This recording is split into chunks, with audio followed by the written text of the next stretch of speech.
السلام عليكم ورحمة الله تعالى وبركاته مشاهدينا الكرام. موعد مباراة المغرب وإيران في ثمن النهائي كأس العالم تحت 17 عاما، والقنوات الناقلة لهذه المباراة سيواجه المنتخب المغربي نظيره والإيراني في ثمن نهائي كأس العالم المقام حاليا في إندونيسيا. واحتل المنتخب الإيراني المركز الثالث في مجموعته الثالثة خلف إنجلترا والبرازيل، بعدما تساوت المنتخبات الثلاث برصيد 6 نقاط لكل منتخب.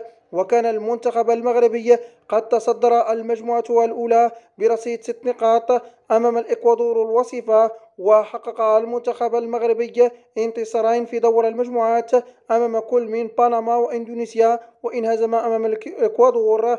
موعد مباراة المغرب وإيران في ثمن نهائي كأس العالم ستجرى المباراة يوم الثلاثاء 21 نوفمبر، وتنطلق صافرة الحكم في تمام الساعة 1 زوالا بتوقيت المغرب تونس والجزائر، والثانية زوالا بتوقيت مصر، والثالثة مساء بتوقيت السعودية. وتذاع المباراة عبر شبكة قنوات بين سبورت صاحبة الحقوق وبث إذاعة مباريات كأس العالم للشباب. كان هذا كله ما يخص حلقة اليوم.